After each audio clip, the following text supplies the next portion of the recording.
कातिलाने हुसैन का क्या हुआ, अहले बैत को जिन्होंने कत्ल किया था उनका क्या हुआ, उनके मुतालिक जो रिवायात है उसमें सबसे पहली बात तो यह है कि अमीर मुख्तार जो कूफा में उठा और अल्लाह ने उसे गलबा दिया और लोग उसके इर्द गिर्द जमा होना शुरू हुए और फिर कूफा पर उसने अपने गलबे को हासिल कर लिया।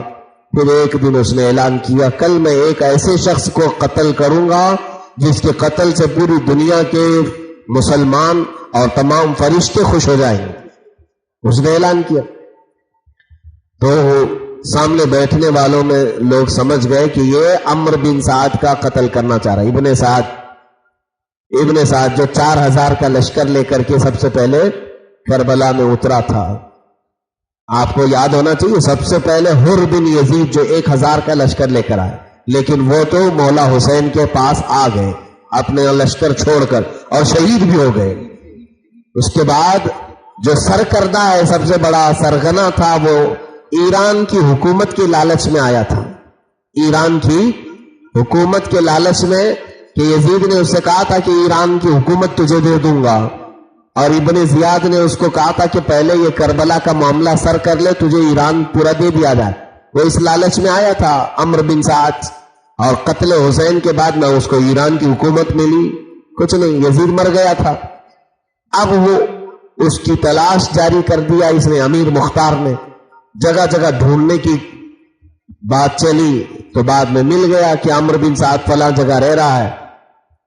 तो इब्ने जियाद ने कहा कि इसको बुला लाओ और फिर मेरे पास आओ। अम्र बिन साद के साथ अमीर मुख्तार के अच्छे ताल्लुकात भी थे, वो अच्छे से बात भी करता था, लेकिन जब अमीर मुख्तार ने उसको बुलवाया तो उसने अपने बेटे हफ्स को भेजा।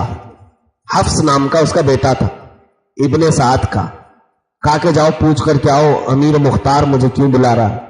अमीर मुख्तार ने पूछा कि तुम्हारा बाप कहां है, तुम्हारा बाप कहां है। कहा कि वो गोशा नशीन है, अल्लाह अल्लाह कर रहे हैं, तस्बीह पढ़ रहे हैं, वो ज्यादा अब लोगों से मिलते नहीं, बाहर नहीं आते हैं, इबादत में मसरूफ है।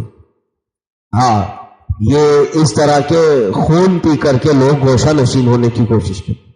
अमीर मुख्तार ने कहा अच्छा गोशा नशीन हो गया, काश ये गोशा नशीनी करबला के दिन, आशूरा के दिन कर लेता तो उसके फायदे में होती। आज वो गोशा नशीन हो गया है। फिर अपने 2 फौजियों को भेजा कि जाओ अम्र बिन साद के घर और उसे या तो जिंदा लाओ या मुर्दा लाओ। उसके फौजी गए और उसके घर जाकर के उसकी बीवी को पूछा कहां है, कहा है कि चिल्ला बनाया उसमें अल्लाह अल्लाह कर रहा है।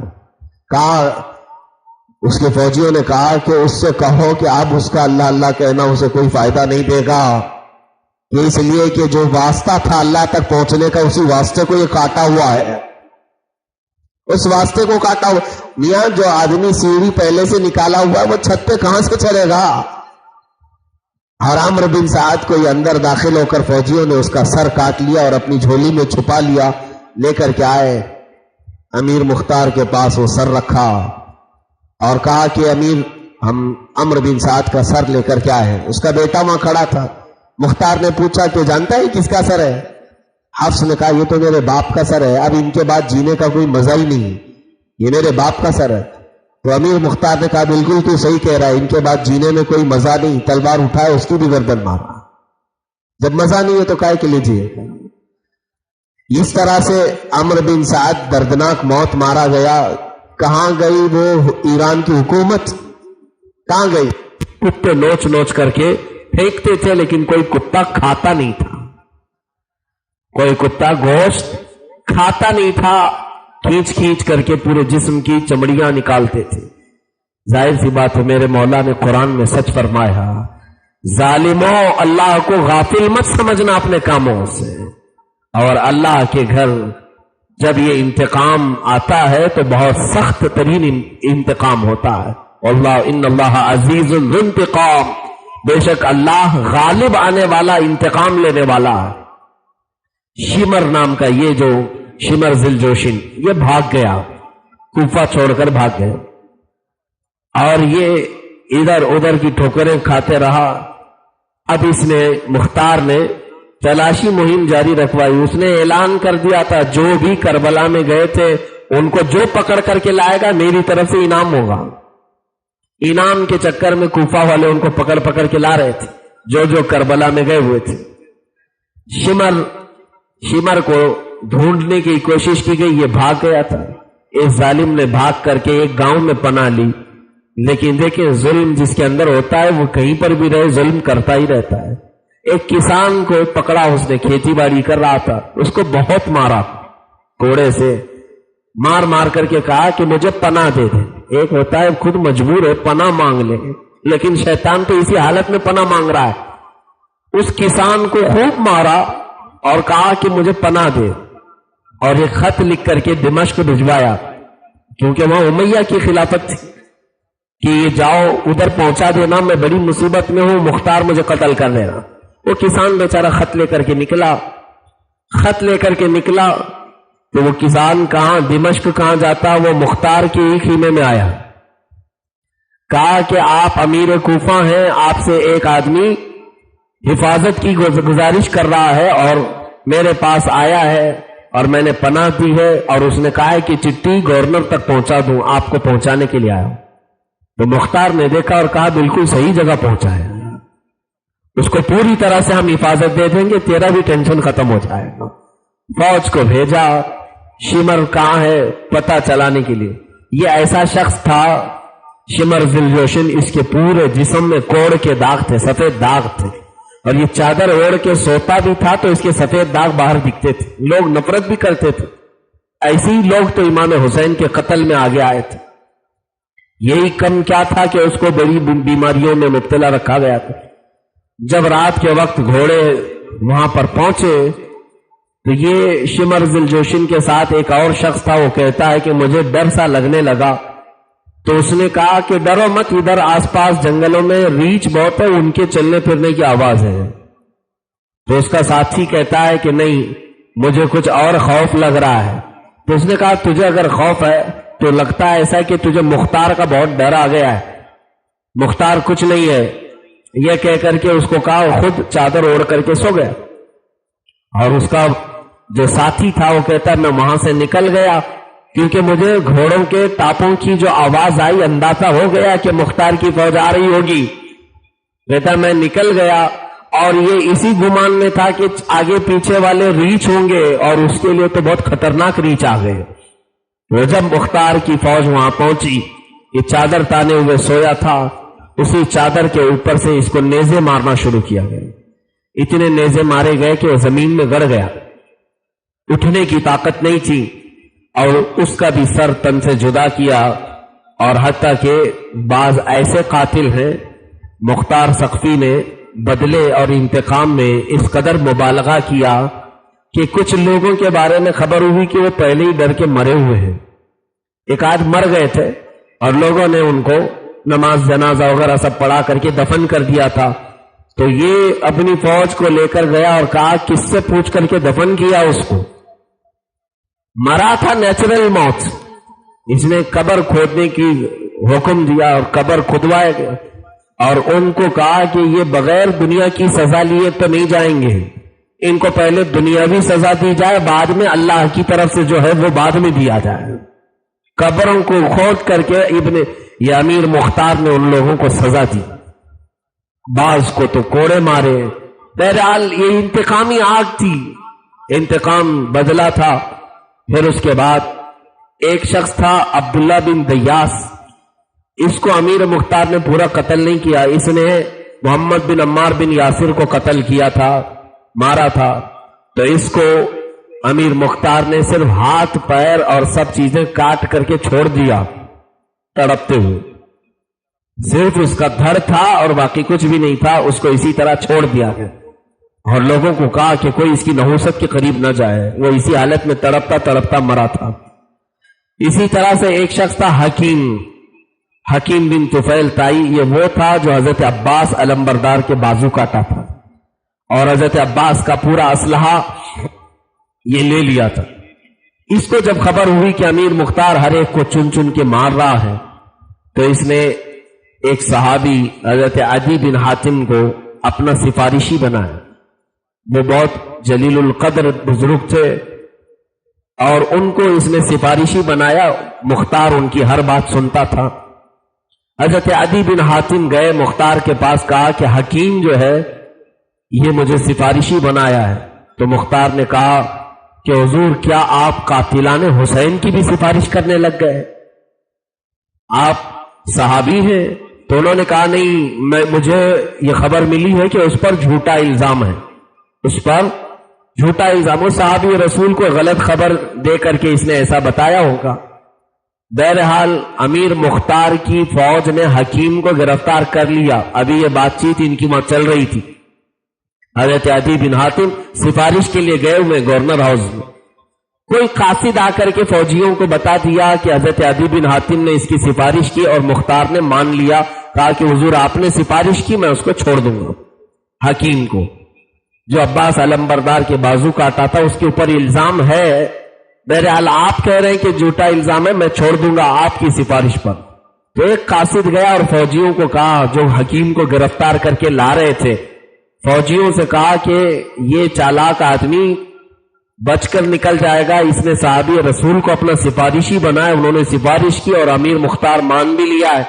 तो फौजियों ने कहा, जो गिरफ्तार करके ले जा रहे थे, अब तक तो हमें अमीर मुख्तार ने इसको गिरफ्तार करने का हुक्म दिया था, हम अमीर के हुक्म के पाबंद हैं, जिंदा लाओ या मुर्दा लाओ, हमको अमीर मुख्तार ने हुक्म दिया और हम अमीर के पाबंद हैं।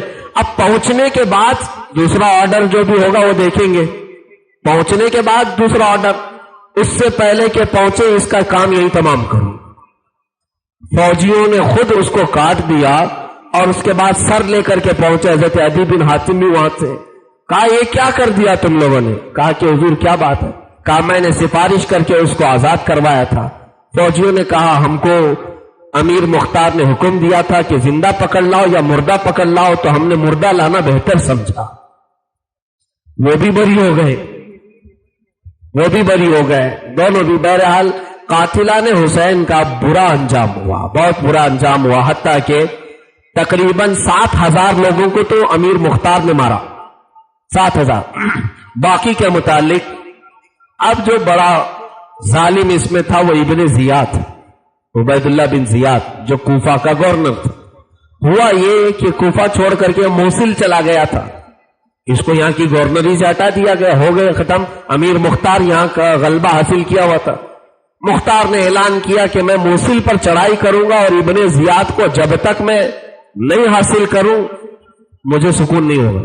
ये अपनी फौज लेकर के निकला। इब्ने जियाद भी 30,000 की फौज लेकर आया मुख्तार के मुकाबले। वो भी दरियाए फुरात के करीब लड़ाई हुई, मुख्तार की फौज और इब्ने जियाद की फौज। गालिबन जुमा का दिन था, तारीख में यही लिखा हुआ है, जुमा का दिन था और यौम आशूरा था, 10 मुहर्रमुल हराम। दरियाए फुरात के करीब मोसिल के पास जंग हो रही। अल्लाह अज़्ज़ा वजल ने दोपहर के बाद इस फौज को अमीर मुख्तार की, जिसमें इब्राहिम मालिक उश्तर जो है सिपह सालार थे, इनको ऐसा गलबा अता किया कि उसकी फौज, उबैदुल्लाह बिन जियाद की फौज, सब उसे छोड़कर भाग गई, मैदान छोड़कर भाग गई, बचा कोई नहीं था। अब ये मुंह छुपाता हुआ इधर उधर घूम रहा था, फिर रहा था, ये दौड़ता हुआ, वही मैंने कल वाकया बताया था, एक खीमे में जाकर छुपने की कोशिश किया, पानी पानी कह रहा था। वो खीमा किसी और का नहीं, इमाम ज़ैनुल आबिदीन का था। उन्होंने 3 कटोरियां उसे पानी पिलाया। उसके बाद जब तक तो अमीर मुख्तार की फौज पीछे से आई और उबैदुल्लाह इब्ने जियाद को गिरफ्तार कर लिया। गिरफ्तार करके उसको रस्सियों से बांध करके लाया गया, रस्सियों से बांध कर कूफा लाया गया और कूफा ला करके सारे कूफा वालों को जमा किया गया और उसको सूली पर चढ़ाया गया। और उसका जब सर अलग हुआ, अल्लाह अकबर, एक ऐसी दहशत थी कूफा वालों में। उसके 3 साथी और भी कत्ल हुए थे कूफा के गवर्नर हाउस में। इबरत के लिए वह सर वही लटकाया गया जहां इब्ने जियाद ने हजरत हानी बिन उर्वा और इमाम मुस्लिम बिन अकील का सर लटकाया था। और फिर मुख्तार सख्ती ने वो सर को सामने रखा जहां इमाम हुसैन का सर करबला से वापस आकर के इसके गवर्नर हाउस में रखा गया था। तो कूफा के अब अमीर मुख्तार ने छड़ी ली और उसके सर को मारना शुरू किया और कहा, मुख्तार याद है वो दिन, ऐ कूफा वालों देखो। ये सन 67 हिजरी थी, तकरीबन 6 साल हुए थे इमाम हुसैन की शहादत को। लोगों से कहा है कूफा वालों देखो, हूँ बहु तारीख भी वही है, आशूरा है, और दिन भी वही आया है, जुमा है, बस सन बदली है। और इस जगह पर एक वक्त इसने सर इमाम को लाया था और आज इब्ने जियाद का सर है। लेकिन ऐ कूफा वालों, फर्क क्या है उस सर में और इस सर में? इतना वो कह रहा था अभी कि दोनों का सर यहां पर रखा गया, इमाम हुसैन का सर भी और इब्ने जियाद का सर। सर इमाम को जो लोग देखे थे कूफा में, वो उस खुशबू को 6 साल बाद भी महसूस कर रहे थे। लेकिन आज इब्ने जियाद का सर वहां रखा गया था। अल्लाह अकबर। अचानक ये तकरीर चल रही थी मुख्तार सख्ती की। अचानक उस तख्त पर एक खौफनाक अज़दा जाहिर हुआ, सांप जाहिर हुआ और सारे डर करके पीछे हट गए। वो इतना खतरनाक काला सांप था कि जुबान बाहर निकालता था तो आग की चिंगारी निकलती थी। वो सांप घूमता रहा इन तीनों सरों के पास, 3 सरों के पास घूमते घूमते उबैदुल्लाह बिन जियाद की नाक में घुस गया। वो सांप पूरा नाक को फाड़ करके अंदर दाखिल हुआ और अंदर जाते जाते इतना कि अभी उसकी पूंछ बाहर है कि वो फिर मुंह से बाहर निकला। मुंह से बाहर निकला, किसी की हिम्मत नहीं हो रही थी कि उस सर को हाथ लगाए। और जैसे ही वो सांप बाहर निकला, पूरे गवर्नर हाउस में इतनी सख्त बदबू फैली कि लोग अगर वहां खड़े होते तो बेहोश हो जाते बदबू से। सबके सब निकल गए। कूफा की तारीख में बताया गया, ऐसी इबरतनाक लाश हमने किसी की नहीं देखी जैसे उबैदुल्लाह बिन जियाद की लाश को देखा। और उसके बाद शाम को यह सांप गायब हुआ तो मुख्तार सख्ती ने वो सर उठाया और दफन करने का हुक्म दिया। मेरा यकीन ये कहता है कि 14 सदियां बीत गई होंगी, अगर आज भी मिट्टी खोद कर देखा जाए तो वो सांप अब भी मुसल्लत होगा, क्योंकि कातिलाने हुसैन का अंजाम बुरा अच्छा नहीं हुआ।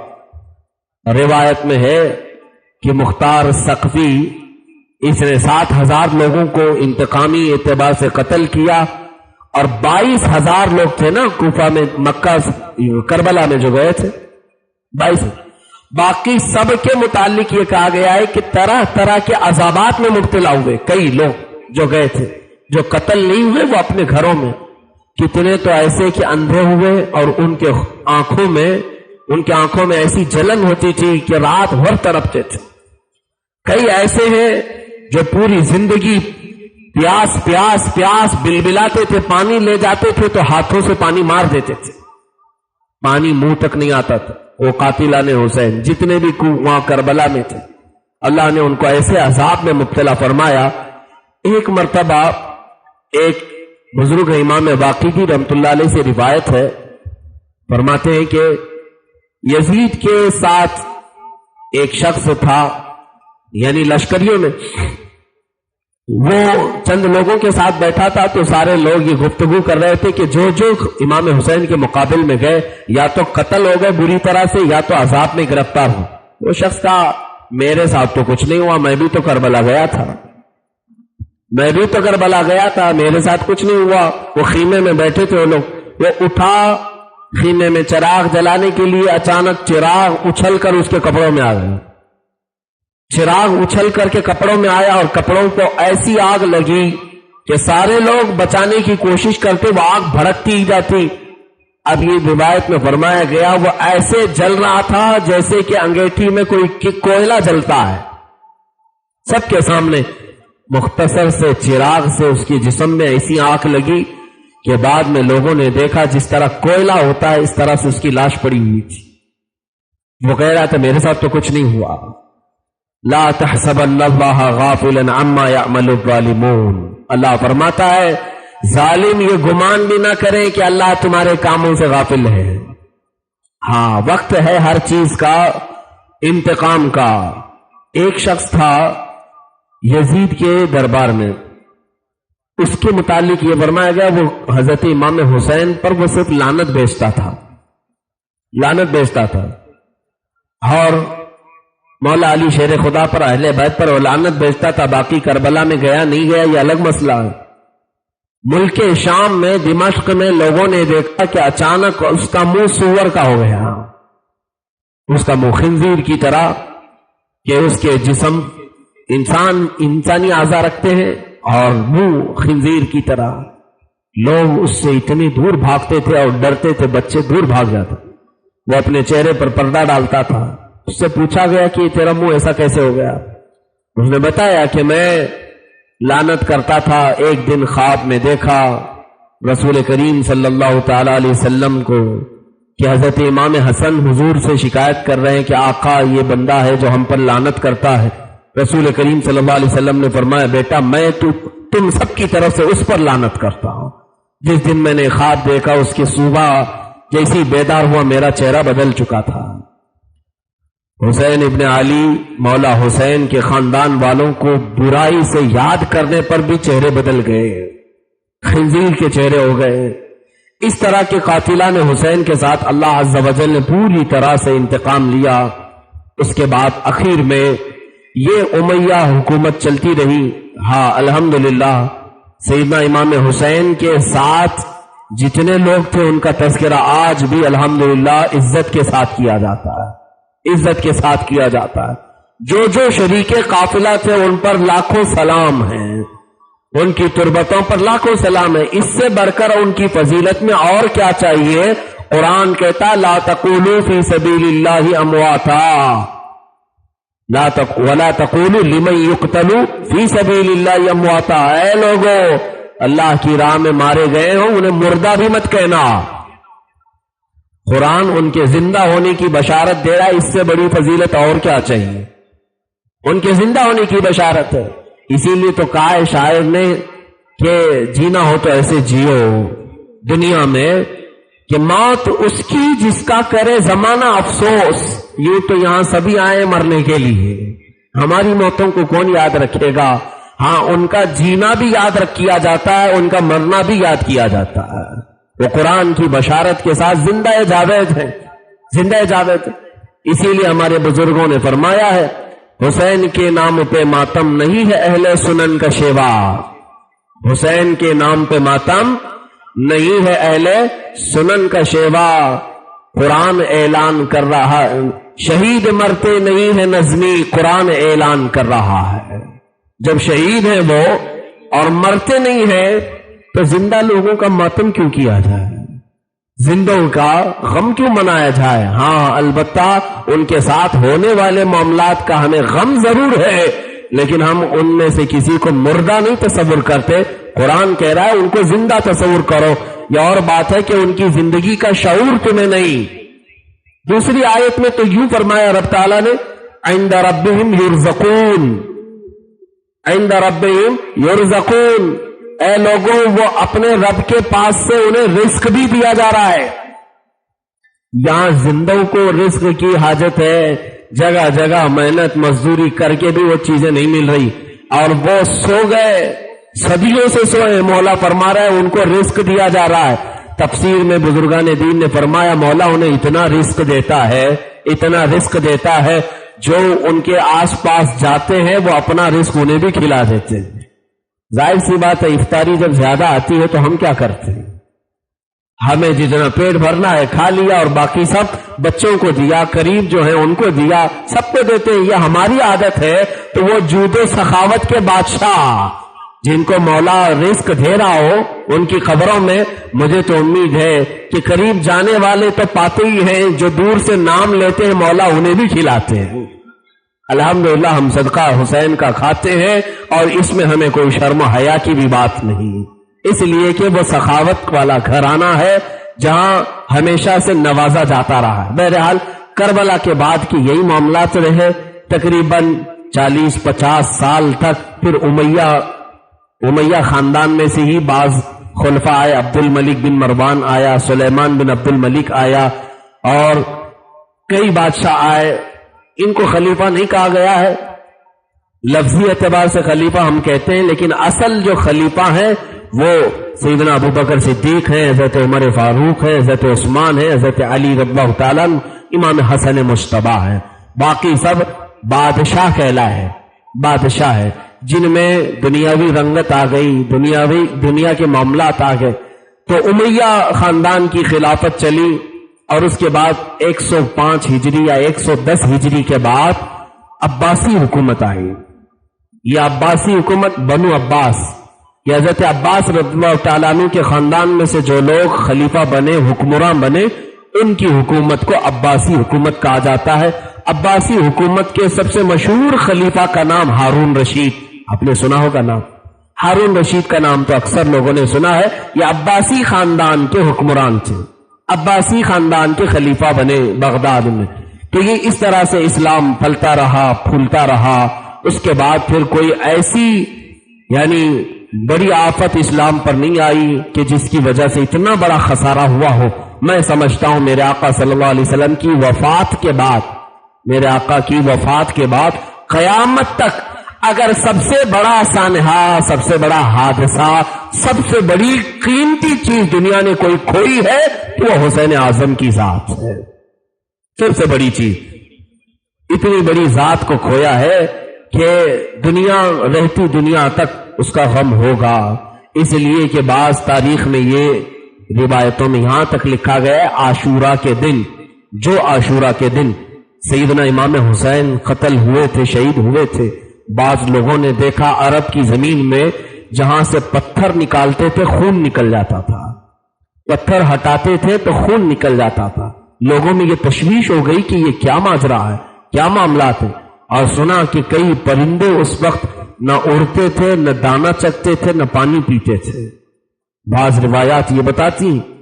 तो उस वक्त बुजुर्गों ने फरमाया कि हुसैन की वफात का गम मेरे अजीजों सिर्फ उम्मत मुस्तफ़ा ही नहीं कर रही है, रसूल करीम सल्लल्लाहु तआला अलैहि वसल्लम की उम्मत के मुसलमान अफराद ही नहीं, बल्कि कायनात का हर जर्रा गम हुसैन में मुब्तला था।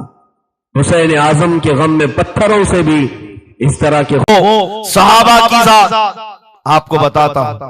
अनस बिन नुज़ैर एक सहाबी, हुजूर उनके घर पर अक्सर जाया करते थे। दोपहर का वक्त था, नबी पाक सल्लल्लाहु अलैहि वसल्लम अनस बिन नुज़ैर के घर पर आए हुए।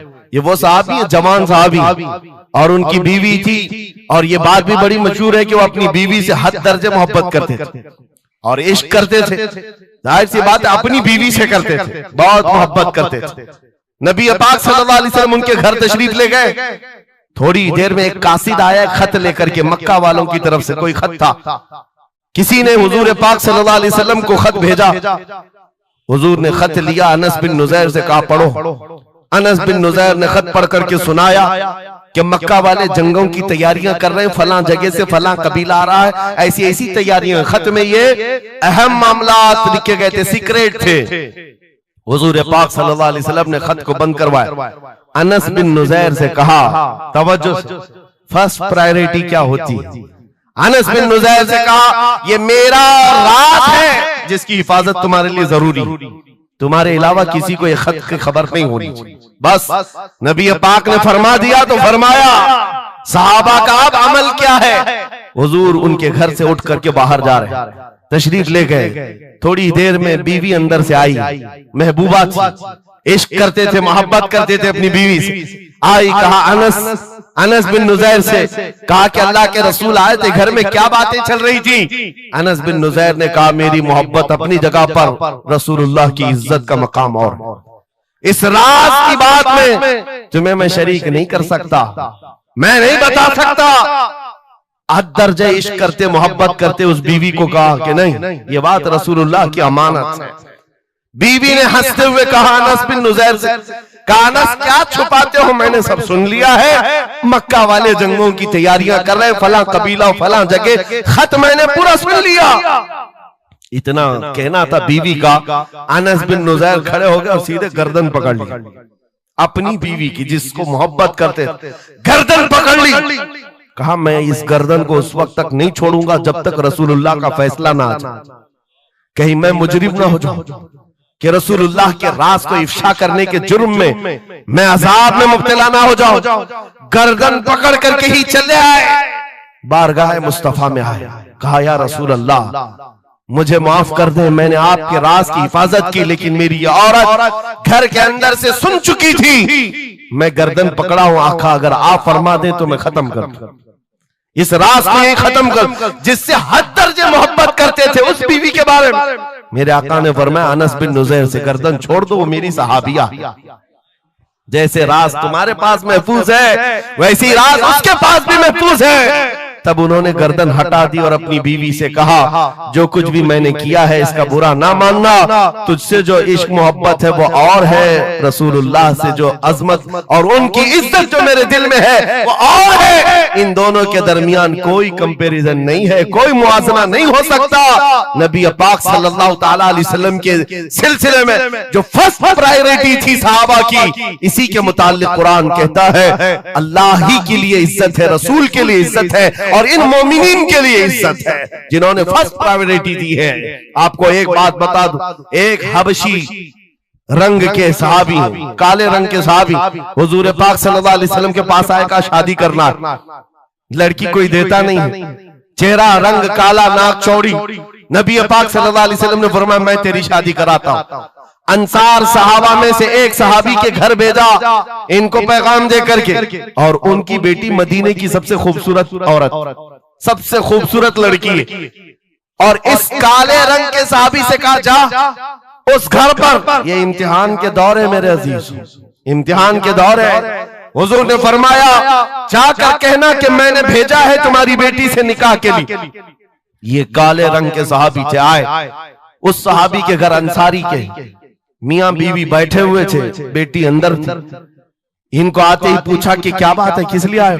कहा सुना है आपके घर में जवान बेटी है, मैं निकाह का पैगाम लेकर आया। सादी सी बात, सीधी सी बात। उन्होंने ऊपर से नीचे देखा, उनकी लड़की, उनकी बेटी मदीने की हसीन तरीन खूबसूरत लड़की है और निकाह का पैगाम लेकर के आने वाला हबशी रंग का है। उन्होंने ऊपर से नीचे देखा और उसके बाद कहा जाओ हम बाद में बताते हैं, बस इतनी सी बात, मना नहीं किया, कहा जाओ हम बाद में बताते हैं। हुजूर पाक सल्लल्लाहु अलैहि वसल्लम की बारगाह में आएंगे, अपनी बेटी से पूछ लेंगे, आएंगे तुम्हारे पास। उस काले रंग के सहाबी के लिए कोई ताज्जुब की बात नहीं थी, वो कहते रोज रिजेक्ट होता था, यहां से भी हो गया, वापस चल पड़े हुजूर के दरबार। तवज्जो मेरे अजीज, अंदर बैठी हुई वो दुशीजा, वो खातून, वो बेटी अंसार सहाबा की बाहर आई, पूछा बाबा कौन आया था? कहा एक नौजवान आया था। कहां से? रसूलुल्लाह ने भेजा था। किस लिए? बेटी ने पूछा बाप से। बाप कहता तेरे निकाह का पैगाम लेकर के आया था। बेटी ने पूछा आपने क्या कहा? कहा कोई मैच नहीं है, तुम्हारा और उसका कोई मैच नहीं था। मैंने कहा बाद में देखा जाएगा। बेटी वहीं खड़ी होकर के कहती है बाबा आपको पता है आपने किस कासिद को वापस भेजा है? आपने उस आने वाले के रंग को देखा, भेजने वाले के हुस्न को नहीं देखा। किसने भेजा आपने वो नहीं देखा। आपको तो इस बात का ख्याल आना चाहिए अल्लाह के रसूल के कह देने के बाद फिर अपनी ख्वाहिशात कोई माने नहीं रखती, कोई मैचिंग नहीं होती है। जब रसूलुल्लाह ने फरमाया है फर्स्ट प्रायोरिटी हुजूर की बात होती है। ये सहाबी अपनी बेटी की बात सुनकर वापस लौट आए और दौड़ते हुए बारगाह मुस्तफा में आते हैं। मेरे आका के पास वो नौजवान सहाबी जो अपनी रिजेक्ट की खबर सुना ही रहे थे, ये दौड़ते हुए अंसारी सहाबी आए, कहा या रसूल अल्लाह गलती की माफी, मैंने ताखीर की, इस खता की माफी के लिए आया हूं। मैंने इन्हें मना नहीं किया था, थोड़ी देर का वक्त मांगा था। ऐ अल्लाह के नबी मैं हाजिर हूं, मेरी बेटी भी दिलो जान से हाजिर है, आपके फरमान पर लब्बैक है या रसूल अल्लाह। हुजूर पाक की बारगाह में जब वो सहाबी ने कहा मेरे अजीजों ये सहाबा का वो ईमान था जहां उन्होंने अपनी ख्वाहिशात को खत्म कर दिया था, अपनी ख्वाहिशात को कत्ल कर दिया था।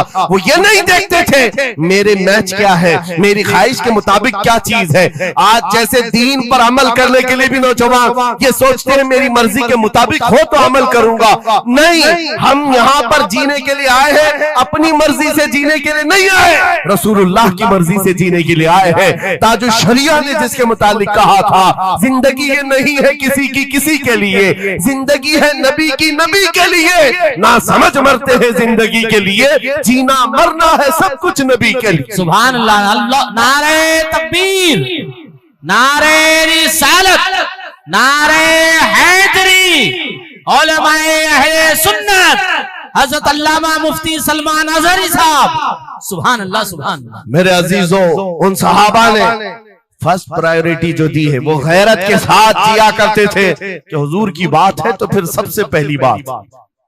जब हम ये सारी चीजों की तरफ आगे बढ़े, अल्लाह करीम इज्जतें फिर नवाजेगा, इज्जतें वापस आई। उनके जो हम गुलाम थे, खल्क के पेशवा रहे, उनसे फिरे जहां फिरा फिर आई कमी वकार में। जो इज्जत में कमी आई है ये डोर के टूटने से आई है, या डोर के कमजोर होने से आई है। पूरी दुनिया आज एड़ी चोटी का जोर सिर्फ इस बात पर लगाती है, इस बात पर लगाती है कि तुम हुजूर पाक की मोहब्बत की बात ना करो, बाकी कोई बात करना है करो। आपको पता है नमाजों की तबलीग करने वाले, चिल्ले छट्टियां और भी दीगर बहुत सारे लोग मौजूद हैं।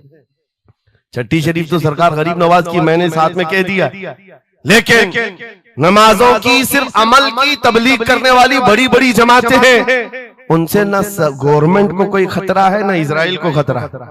हाँ, आप देख लेना, मालूम कर लेना मेरी इस बात। इजराइल जैसा कट्टर दुश्मन इस्लाम, वो तक कुछ तंजीमों को कहता है ये सेफ तंजीम है, मुसलमानों में सेफ तंजीम है। कौन सी? जो सिर्फ नमाज रोजे की बात करती और कुछ नहीं करती बस। हाँ, डेंजर तंजीम वो है जो लब्बैक या रसूल अल्लाह कहती है। क्यों?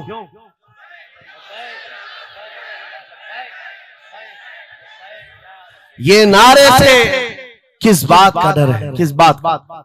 दुनिया आज ये कह रही हुजूर पाक सल्लल्लाहु अलैहि वसल्लम की तरफ दोबारा पलट आने वाला, उनको पता है मेरे अजीजों, नमाज नमाज, रोजा रोजा, हज हज, ज़कात ज़कात, ये अमाल ठीक है, हम इसके मुनकिर नहीं है, हम भी अमल करेंगे। लेकिन जो कौम हुजूर की मोहब्बत की बात करती है, दुनिया को इस बात का खौफ है कि इन जमातों को अगर ये मोहब्बत वापस मिल गई तो फिर ये आम जवान नहीं रह जाता, फिर इनमें कोई खालिद बिन वलीद खड़ा हो जाता, फिर इनके दरमियान सलाहुद्दीन अय्यूबी आ जाता है। हाँ, जो अच्छे खासे लोगों की नींद को हराम कर रखता है। दुनिया को पता है सलाहुद्दीन का नाम आज यूरोप में सलाहुद्दीन डे मनाया जा रहा है। सलाहुद्दीन डे मनाया जा रहा है क्यों? मेरे अजीजों, सिर्फ एक जर्नल नहीं था, एक जंगजू नहीं था, एक सिपाही सालार नहीं था, बहुत बड़ा आशिक रसूल था। बेशक बेशक, बहुत बड़ा आशिक रसूल, ऐसा कि एक मर्तबा बुर्निस नाम का एक ईसाई सिपाही सालार था, उसने मुसलमानों के काफिले को गिरफ्तार किया और उनको मारा पीटा, उनका माल लूटा। और जब जब मारता था तो क्या कहता था बुर्निस? सुनो, बहुत सारे ऐसे जो गीदड़ जत्थे में आकर हमला करते, वो बुर्निस उसी किस्म का आदमी था। मॉब लिंचिंग किया मुसलमानों की मुल्क के शाम में, और मारते मारते एक जुमला कहता था, कहां है मोहम्मद, बुलाओ बचाने के लिए। हुजूर पाक की तरफ ताना देते हुए बार बार मारता था। यह खबर सलाहुद्दीन को पहुंच गई। सलाहुद्दीन के पास आकर लोगों ने बताया कि मुसलमानों के काफिले को लूटा गया, मारा गया। लूट मार तो हर जगह चलती थी, लेकिन मारने वाला बार बार कह रहा था, बुला मोहम्मद को।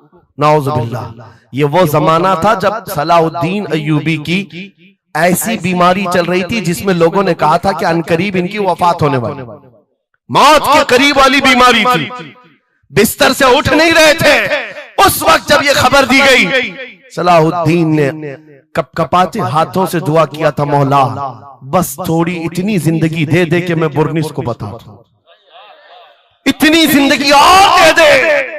और उसके बाद 2.5 साल का अरसा गुजरा, बिस्तर से उठे, सही भी हुए, वाक़ा हुआ, फौजें इधर से उधर फैलाई, और फिर आपको पता है तारीख में मौजूद है वो वक्त आ ही गया, बुर्निस गिरफ्तार हुआ, सलाहुद्दीन अय्यूबी की फौज के नरगे में आ ही गया। क्योंकि तारीख बताती है बकरे की अम्मा कब तक खैर मनाएगी, एक दिन तो बकरीद आती ही है। सलाहुद्दीन के बाद जब वो कैदी गिरफ्तार होकर आया, सलाहुद्दीन की एक बात बहुत मशहूर थी, वो बड़े बड़े कैदियों को आजाद करने में मशहूर थे, बड़े बड़े जर्नलों को, सिपाहियों को आजाद करते थे। 1 लाख से ज्यादा सिपाहियों को आजाद किया जो जंग में कैदी होकर आए थे। बहुत सारे लोगों को आजाद किया। बुर्निस को जब गिरफ्तार करके लाया गया और फिर सलाहुद्दीन अय्यूबी के पास पेश किया गया, पूछा सलाहुद्दीन ने, क्या गुमान है तेरा मेरे मुताल्लिक? उसने कहा, अब तक जो सुनता आया वही है कि आप रहमदिल हैं, खैरखा हैं और बहुत जल्दी आजाद करते हैं। सलाहुद्दीन ने कहा, अब तुझे अगर आजाद किया तो अल्लाह का अजाब आ जाएगा, अल्लाह का अजाब आएगा। और उसके बाद तलवार उठाई, उसकी गर्दन पर रखा। 2.5 साल पहले तूने कमजोर मुसलमानों को ये कहा था, बुलाओ मोहम्मद को, कहां है ये देख, मोहम्मद रसूलुल्लाह ने मुझे भेजा है और तेरी गर्दन देने के लिए भेजा है। तू रसूलुल्लाह को पुकारता है। अभी गुलाम जब तक जिंदा है वो काफी है। और उसके बाद तारीख में ये बात लिखी हुई है मेरे अजीजों, सलाहुद्दीन अय्यूबी बीमारी के आलम में 2.5 साल का जो अरसा गुजारा है, इस बात के इंतजार में कि जब तक हुजूर पाक की तरफ से जवाब नहीं दूंगा, उस वक्त तक सलाहुद्दीन कभी बिस्तर पर एक रात भी नहीं सोए। खुली जमीन पर सोते थे और कभी पैर फैलाकर नहीं सोया, कभी पैर फैलाकर नहीं सोया। जब नबी पाक की शान में कोई कुत्ता भौंक रहा हो, सलाहुद्दीन को यह ज़ेब नहीं देता कि वो बिस्तर पर पैर फैलाकर सो सके। ये इश्क था, ये इश्क था जिसकी बुनियाद पर वो 12,000 का लश्कर लेकर एक बार उतरा था और 4 लाख की फौज को खदेड़ कर रख दिया था। ये ताकत और कुव्वत मेरे अजीजों हुजूर की मोहब्बत से आती है। हुजूर पाक की आजमत दिलों में बिठाओ, अल्लाह तुम्हारा रौब खुद कायम फरमाएगा, तुम्हारा रौब अल्लाह कायम फरमाएगा। लोगों को ये लगता है कि तंजीमें बनाना चाहिए, लोगों को ये लगता है कि फौज बनानी चाहिए। मैं कभी इस बात की बात नहीं किया, इसीलिए डरते नहीं, हम कोई सीक्रेट मीटिंग भी नहीं करते। आज लोग हमारी जासूसी में इतने पेश हैं, बहुत इधर की खबर उठाओ, उधर की खबर ले जाओ, हर चीज कर लो मियां। हम छुप करके कोई बात करें तो तुम्हारे पास लगे हम जो बात करते हैं खुले मैदान में करते हैं। उसकी वजह यह है, उसकी वजह यह है कि हम वो जामे इश्क़े मोहम्मद अपने जवानों को पहनाना चाहते हैं, जिसे पहनने के बाद गली कूचों से भी गुजरे तो कई कीड़ों की यूं ही मौत होता है। कोई लड़ने भिड़ने की बात मैं नहीं कर रहा, जामे इश्क़े रसूल पहन करके निकलो। इसलिए कि आप देखो आज के मजमे में, अभी मैं एक नारा लगाऊंगा, जवाब आप खुद ही देंगे, इश्क मोहब्बत, इश्क मोहब्बत। क्यों क्यों आला हजरत, आला हजरत, ये तो 2 वर्ड है, इश्क मोहब्बत, इश्क मोहब्बत। आप जवाब में आला हजरत इसलिए कर रहे हैं कि पूरी दुनिया इस बात को गुट्ठी में पी चुकी है। इश्क का नाम आए, मोहब्बत का नाम आए, बरेली का इमाम का नाम ही आता है। इसीलिए मैं कहता हूँ 100 साल पहले हुजूर की मोहब्बत करने वाला एक वफादार गुलाम बरेली की जमीन पर सो चुका है, लेकिन हर जलसे की रौनक बना हुआ है, हर जलसे की जीनत बना हुआ है। और इसी बात के लिए मैं कह रहा हूं, ये इश्क मोहम्मद का जामा जो पहनता है वो मरता कभी नहीं है। अल्लाह उसके नाम को हमेशा जिंदा रखता है, सलामत रखता है। और जो गुस्ताखी कर रहे हैं, इन कीड़ों का तो चंद दिनों के बाद पता भी नहीं होगा, खबर भी नहीं होगी। आप तो आज जान रहे हैं, तुम्हारे बच्चों को नाम भी मालूम नहीं होगा, कौन पाखंडी था, कौन भोगता था, पता ही नहीं मालूम। एक बहुत लंबी लिस्ट है गुस्ताखों की, 1400 साल से, सब पता है, याद रखा है आपने? किसी का नाम याद है?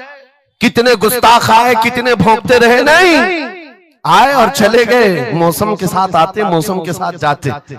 लेकिन 800 साल पहले जो आशिक रसूल पुकार रहा था, शरफुद्दीन बूसीरी, उनका कसीदा बुर्दा हर एक को याद।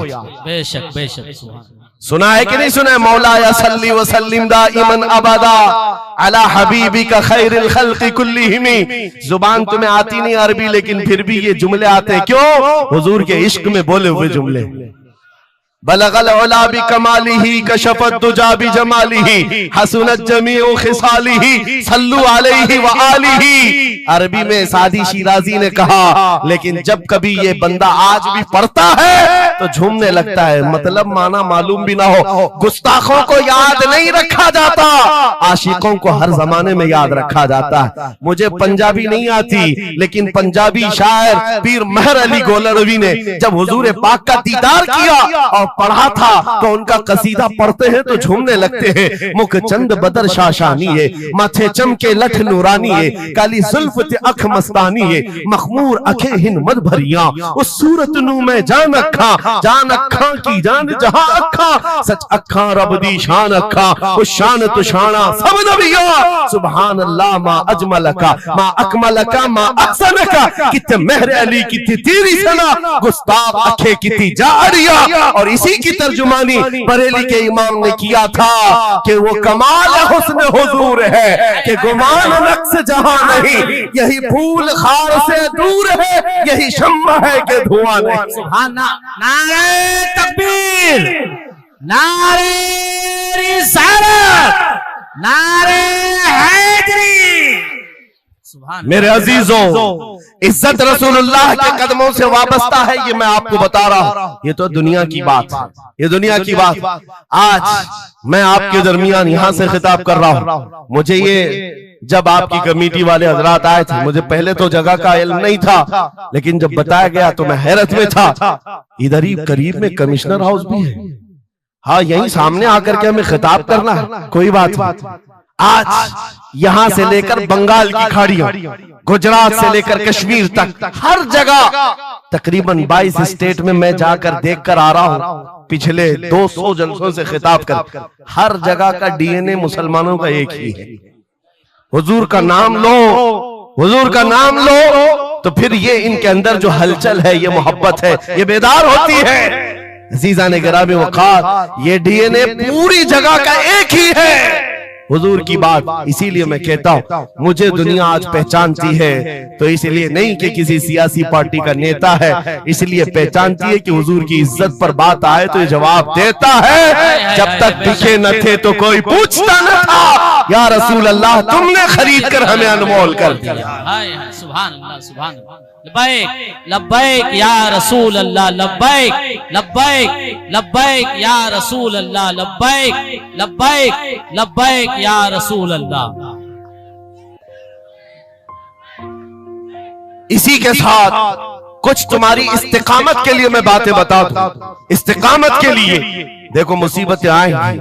हुजूर की मोहब्बत की बात करना इतना आसान नहीं है कि तुम्हें रोज हलवा पराठा ही मिलते रहे और खा करके आराम करते रहो। फिर तुम्हें बिलाल हबशी को भी याद रखना होगा, खब्बाब इब्न लारत को भी याद रखना होगा, ज़ैद बिन दसना, खुबैब इब्न अदी को याद रखना होगा। ये वो सहाबा हैं जिन्होंने हुजूर की मोहब्बत में सिर्फ जख्म नहीं खाए हैं, आग भी बर्दाश्त की है और इनकी पूरी चमड़ियां गला दी गई थी। उसके बावजूद वो जमे रहे, इस्तिकामत के उस मैदान पर डटे रहे। आपको पता है जब बिलाल हबशी मदीने में थे, हजरत उमर फारूक रज़ियल्लाहु ताला अन्हु उनको बुलाते थे तो क्या कहकर, या सैयदुना बिलाल, ऐ हमारे आका बिलाल आइए, जो अमीरुल मोमिनीन है वक्त के। और वो बिलाल हबशी को आका कहकर पुकारते। हजरत बिलाल कहते, सरकार मैं गुलाम आदमी, अमीरुल मोमिनीन मैं गुलाम आदमी, हबशी आदमी, आप जब आका कहते हैं तो मुझे शर्म आती है, आप क्यों कहते हैं? सैयदना उमर फारूक कहते, आप करीब आइए, अपना जुब्बा उठाइए। जब वो जुब्बा उठाते, उनकी पीठ पर उमर फारूक बोसे लेते और कहते, जो जख्म तुमने रसूलुल्लाह की मोहब्बत में खाए हैं वो दुनिया ने नहीं खाए हैं, वो हमने नहीं देखे हैं। इसीलिए मेरे अजीजों, हुजूर पाक की मोहब्बत के बाद फिर इस्तिकामत का इम्तिहान भी होगा। आज जो जगह जगह हालात पैदा हो रहे हैं, इम्तिहान की घड़ी आ गई है। अगर तैयार हो तो फिर मैं आगे बात करूं। हुजूर की मोहब्बत पर इम्तिहान देने के लिए हर जवान अगर तैयार है तो फिर आगे बात की जाएगी। बार बार तुम्हें कोई कछोके देता रहे, वसवसे डालता रहे, सोशल मीडिया पर तुम्हारे जज्बात को उभारते हुए तुम्हारे लिए गंदी बातें करे कि ये कट रहे हैं, मुल्ले काटे जा रहे हैं, मारे जा रहे हैं, गज्जा में इनके साथ ऐसा विनाश किया जा रहा है, 20,000 लोगों को मार मार कर बारूद से राख बना दिया गया है। ये सारी बातें तुम्हारे पास लाते हैं तो कुछ जवान ये समझते हैं हम नरोस हो गए हैं, हम मायूस हो गए हैं, इनका जवाब क्या दे। सही बात तो है, शाम में भी काटे जाते हैं, इराक में भी मारे जाते हैं, अफगान में भी, बर्मा में भी, यमन में भी, हर जगह हमारी मौत है, हमारी मौत है। और इसको जालिम ये बता करके ये कहते हैं कि देखो अगर तुम सच्चे हो, तुम्हारा दीन सच्चा, तुम्हारा खुदा सच्चा, तो इतने मारे क्यों जाते हो? तुम ना उम्मीद और मायूस ना होना है ना जवानों, बात इतनी बात करना है नादान, तुझे पता नहीं हमारा मसला क्या है, तुझे पता नहीं हमारा मसला क्या है। मैं तो कहता हूं उस खच्चर से ज्यादा गैरतमंद कौन हो सकता है जो मदीने तैयबा का है। गधा जिसको आप कह सकते हो या घोड़ा जिसको कह सकते हो, इन दोनों के बीच में एक नस्ल होती है खच्चर की। खच्चर हुजूर पाक सल्लल्लाहु ताला अलैहि वसल्लम के पास एक खच्चर तोहफे में लाया गया था खैबर की जंग में। हुजूर पाक ने कबूल किया। यहूदियों का इलाका है खैबर, वहां हुजूर पाक सल्लल्लाहु अलैहि वसल्लम की बारगाह में जब ये हदियतन आया, और वो हदिया जिस पर हुजूर ने सवारी की, जिंदगी भर मेरे आका सल्लल्लाहु अलैहि वसल्लम जिस खच्चर पर सवारी करते रहे, ये तोहफे में आया था। जानते हो जिस वक्त ये खच्चर हुजूर की बारगाह में हदियतन पेश किया गया, नबी पाक सल्लल्लाहु ताला अलैहि वसल्लम से वो अपना सर हिला करके बात कर रहा था और हुजूर मुस्कुरा रहे थे। साहबा ने पूछा आका ये क्या कह रहा है? सुनो तवज्जो, हम उम्मत हैं और हुजूर पाक सल्लल्लाहु ताला अलैहि वसल्लम से मोहब्बत करने की बात करते, अशरफुल मखलूकात जानवर नहीं, लेकिन एक जानवर नबी पाक सल्लल्लाहु अलैहि वसल्लम के दरबार में क्या कह रहा है? हुजूर फरमाते हैं ये खच्चर मुझसे कह रहा है आका अब तक मैं एक यहूदी की मिल्कियत में था, मेरा मालिक यहूदी था और उसी के घर में रहता था, वो मुझसे सामान लदवाता था इधर से उधर, लेकिन या रसूल अल्लाह सल्लल्लाहु अलैहि वसल्लम जब कभी वो मेरी पीठ पर बैठना चाहता मैं गिरा देता, मैं बैठने नहीं देता था। खच्चर कह रहा है यहूदी मेरा मालिक था, लेकिन जब भी वो बैठने की कोशिश करता मेरी पीठ पर मैं उसे गिरा देता। हुजूर फरमाते हैं उससे पूछा ऐसा तू क्यों करता था, ऐसा तू क्यों करता था? सुनो मेरे अजीजों, खच्चर कहता आका मैं उन खच्चरों की नस्ल में हूं कि मेरे बाप दादाओं की पीठ पर अल्लाह के नबी सवारी किया करते थे, बनी इसराइल के अंबिया सवारी करते थे और उनकी नस्ल का मैं आखिरी खच्चर हूं और सिलसिले अंबिया में आप आखिरी नबी हैं। मुझे मेरी माँ ने ये कहा था कि अपनी पीठ संभाल कर रखना, इस पर ताजदार अंबिया सवारी करे। सुभान अल्लाह, सुभान अल्लाह। खच्चरों को इतना इल्म है, इन कादियानी गधों को इल्म नहीं। खच्चर का अकीदा है कि अल्लाह के नबी आखिरी नबी, आखिरी रसूल है। मेरे अजीजों अपनी पीठ को संभाल कर रखा कि कोई और बैठने न पाए, कि अल्लाह के रसूल बैठने वाले हैं। और उसके बाद आपको पता है उस खच्चर पर सवारी सिर्फ रसूलुल्लाह ने फरमाई, और वो खच्चर कितना गैरतमंद था, कितना गैरतमंद था कि उस पीठ पर किसी और आलाइश को और नापाकी को कभी गवारा नहीं किया। और हद तो ये है, हदीसों में मौजूद है, हुजूर पाक सल्लल्लाहु ताला अलैहि वसल्लम की जब वफात हुई तो ये जिंदा रहा, लेकिन जानते हो सिर्फ 3 दिन के बाद बीर गरस एक कुआं है जिसमें छलांग लगाकर ये जान दे दी कि अब इसके बाद कोई नहीं बैठेगा जो रसूलुल्लाह की सवारी है।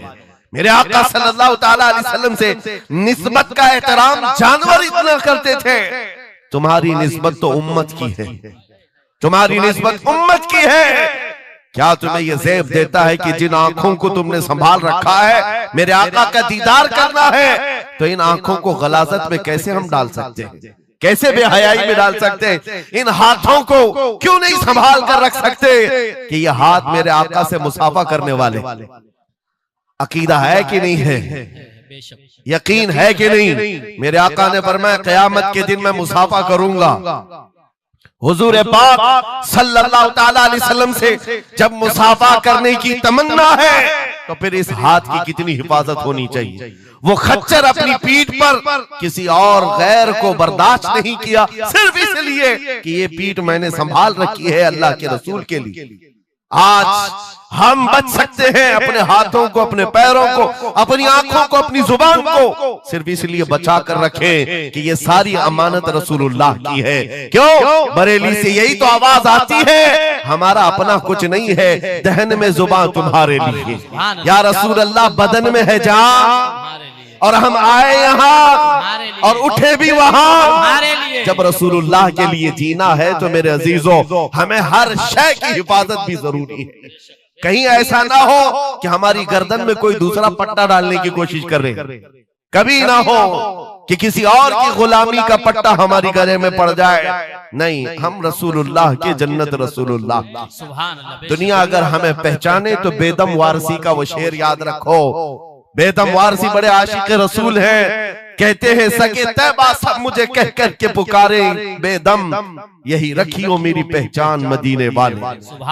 दुआ ये करते थे कि ऐ अल्लाह, ऐ रसूल पाक, मेरी पहचान इतनी बना दे कि दुनिया मुझे तैबा का कुत्ता कहे, इसके अलावा मेरी कोई पहचान ना हो।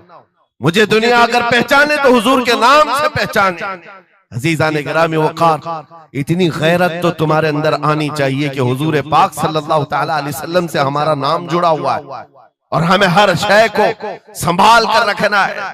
सिर्फ एक बात मैं बता दूं, बहुत सारे नौजवान मोहब्बत करते हैं हमसे, हमें पता है, बेइंतहा मोहब्बत करते हैं। किसी नौजवान को उठाकर मैं कहूं ये ले मेरा अमामा, मैं आज तुझे पहना देता हूं, खुशी से वो लेकर के जाए, जाहिर सी बात है उसके दिल में अगर मेरी मोहब्बत है तो ये अमामा पहन करके निकल जाए।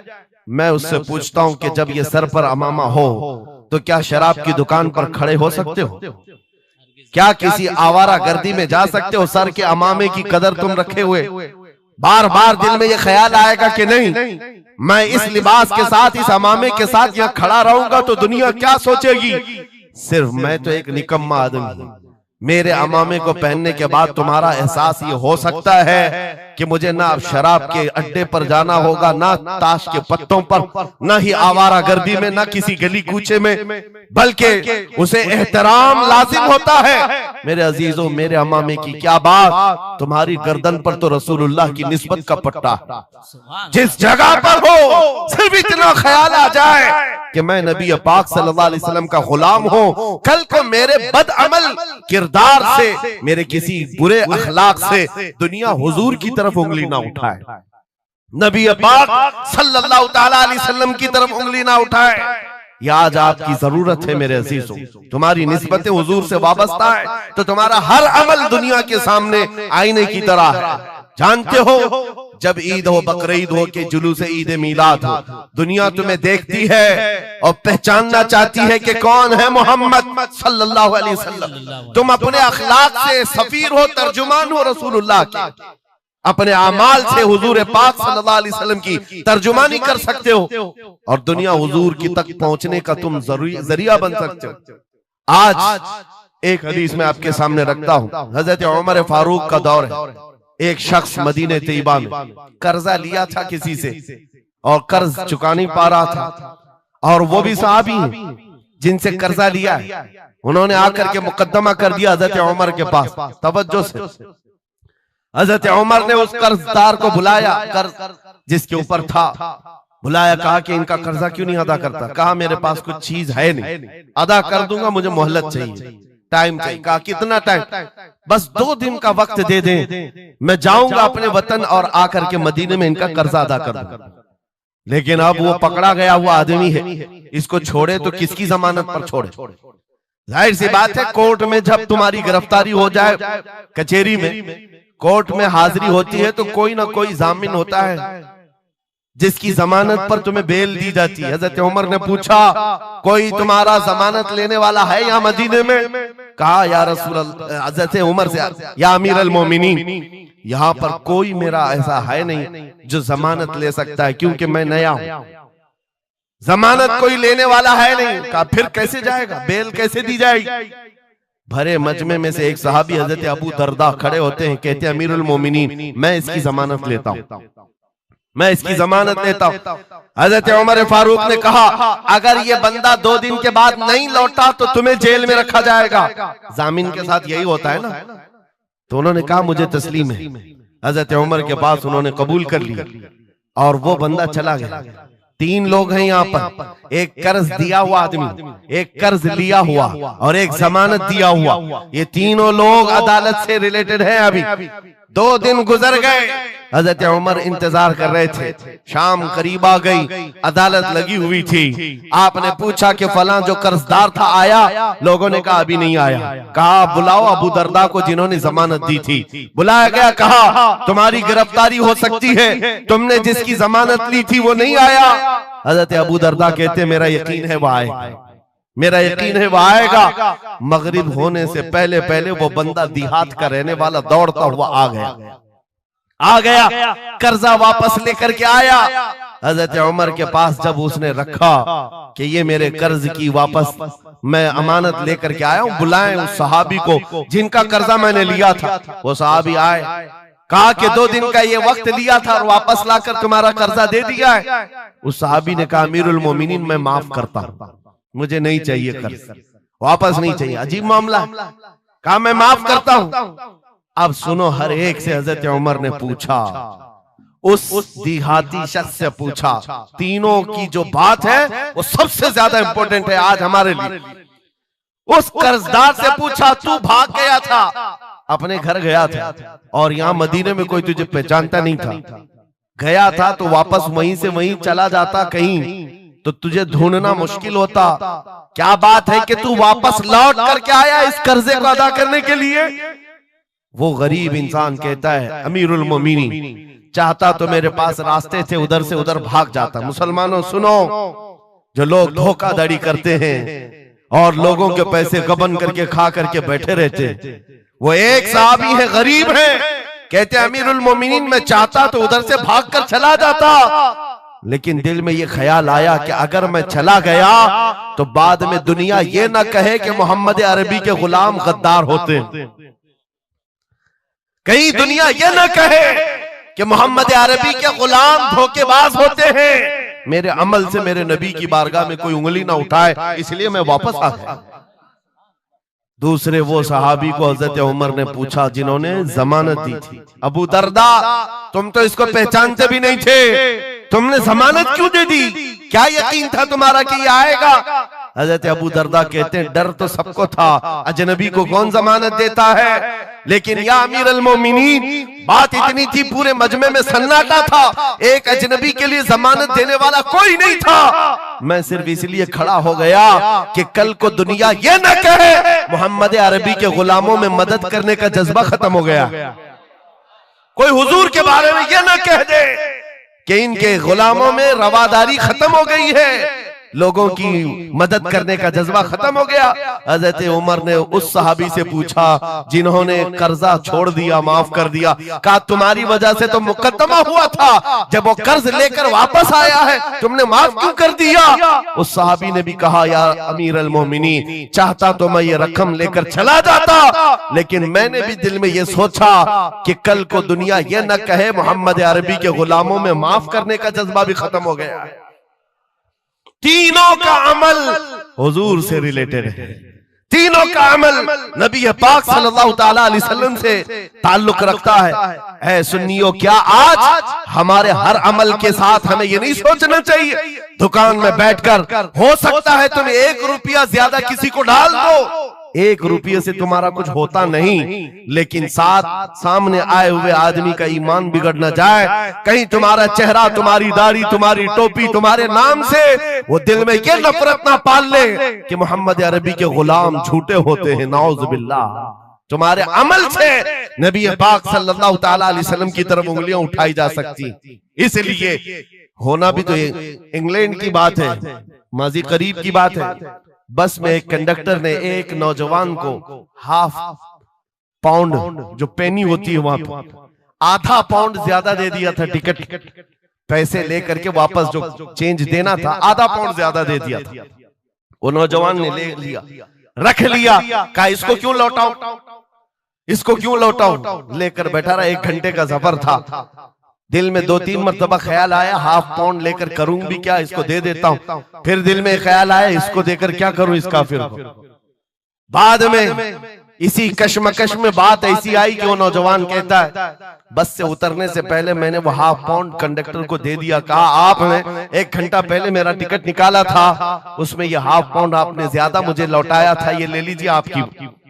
वो कंडक्टर कहता है ये गलती से हाफ पाउंड ज्यादा नहीं गए थे, मुसलसल कई सालों से मैं इस्लाम को पढ़ रहा हूं, मोहम्मद अरबी सल्लल्लाहु अलैहि वसल्लम की सीरत पढ़ रहा हूं, नबी पाक सल्लल्लाहु अलैहि वसल्लम की सीरत का सबसे अहम चैप्टर मैंने ये पढ़ा था कि वो सबसे ज्यादा अमानतदार थे। मैंने आज ये तय किया था किसी मुसलमान को मैं देखूं कि वो 1400 साल पहले वाली अमानत अब भी बाकी है या नहीं, तूने हाफ पाउंड लौटा करके मेरे ईमान को मजबूत कर दिया, अब मैं इस्लाम में दाखिल होता हूं। सुभान अल्लाह। नारे तकबीर, नारे रिसालत, अज़मते रसूल। तुम्हारा छोटा सा अमल, वो नौजवान कहता है हाफ पाउंड में मैं मेरा इस्लाम बेच भी सकता था और लौटा दिया है तो किसी बंदे के हुजूर की गुलामी में दाखिल होने का सबब भी बन गया।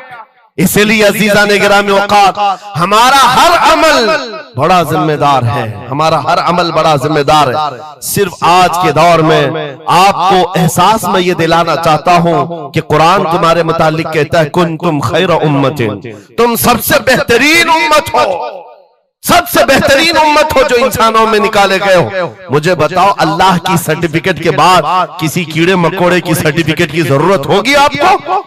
दुनिया आतंकवाद कहे, दहशतगर्द कहे, टेररिस्ट कहे, 1000 बार कहे, हमारी पेशानी पर चिपका के घुमाए, हमें फर्क नहीं पड़ता। मेरा मौला फरमा रहा है तुम खैर उम्मत हो, तुम खैर उम्मत हो और खैर उम्मत रहेंगे क्योंकि जिसने हमें पैदा किया वो खुद फरमा रहा है। और एक बात, छुप छुप करके जीने की भी जरूरत नहीं। नाम मुसलमान है तो ऐलान मुसलमान, कोई जुर्म तो नहीं किया ना इस्लाम में आकर के, या इस्लाम पर चल करके कोई जुर्म है। और ये नाम छुपाने की जरूरत इसलिए नहीं कि अल्लाह ताला कुरान में फरमाता हुवा सम्माकुमुल मुस्लिमीन, वो अल्लाह है जिसने तुम्हारा नाम मुसलमान रखा है, जो खालिक कायनात है। फख्र करने की 1-2 चीजें नहीं, हजारों चीजें तुम्हारे पास। लेकिन होता यह है कि आज के हालात में हर कोई एहसास कमतरी में मुब्तला, डराने की सूरत पैदा कर रहे हैं। ये जितने भी सोशल मीडिया पर चीजें वायरल की जाती हैं, इधर से उठाओ उधर पहुंचाओ, वीडियोस हो, फोटोज हो, सब मुसलमानों के दिलों में ये चीज बिठाने की कोशिश की जा रही है कि तुम बहुत गए गुजरे हुए हो, तुमसे कुछ नहीं हो सकता। और मैं बार बार अपनी तकरीरों में ये ऐलानन कहता हूं कि जो हमें कह रहे हैं ये पंचर पुत्र हैं, इनके पास कुछ भी नहीं होता, ये टूटे हुए हैं, बिखरे हुए हैं। फिर मैं उनसे पूछता हूं 24 घंटे हम पर टीवी में डिबेट क्यों करते हो, बार बार क्यों डिबेट करते हो? वजह यह है उन्हें पता है। और दूसरी किसी कौम को इतना टारगेट करते हुए देखा है आपने? कभी देखा हो तो मुझे बताओ। हजारों कौमें और भी जीती हैं, लेकिन इलेक्शन में हमारा ही नाम, टीवी पर मीडिया पर हमारा ही नाम, दाढ़ी हो, टोपी हो, मस्जिद हो, मेहराब हो, बुर्का हो, मस्जिद हो, यही सारी चीजें। क्यों? इसलिए कि आपको ये एहसास दिलाना है। तुम कह रहे हो हमारे पास कुछ नहीं, दुनिया कहती है नहीं बहुत कुछ है तुम्हारे पास, बहुत कुछ है तुम्हारे पास। और वो बहुत कुछ क्या है जिसको 100 साल पहले अंग्रेज कहता था ये फाका कश मौत से डरता नहीं, जरा रूहे मोहम्मदी इसके बदन से निकाल दो। हाँ, इकबाल ने कहा था, अंग्रेजों का ये नारा था, रूहे मोहम्मदी इनके पास है। हुजूर से मोहब्बत और उनके साथ वफादारी का जो जज्बा है ये बहुत ही मजबूत है, बहुत मजबूत है। और मैं अपनी तकरीरों में पूरा फोकस इसी बात पर करता हूं कि किसी की क्षमा अगर मध्यम हो रही हो, लौ कम हो गई हो, हम उसको और भड़का दें, ताकि इश्क रसूल की आग जब जलती है, आला हज़रत फरमाते हैं ऐ इश्क तेरे सदके जलने से छुटे सस्ते, वो आग लगाई है जो आग बुझा देगी, जो आग बुझा देगी वो आग लगाई है। इसलिए ऐ सुन्नियों, इस दौर में फख्र के साथ ही जीना है। जो चीज तुम्हारे पास है, मैं बार बार एक चीज पूछता हूं, क्या आपको अगर दुनिया हुजूर का गुलाम कहे तो कोई एतराज है? बुरा लगेगा आपको? नहीं, बल्कि हमारी जिंदगी की मेराज है।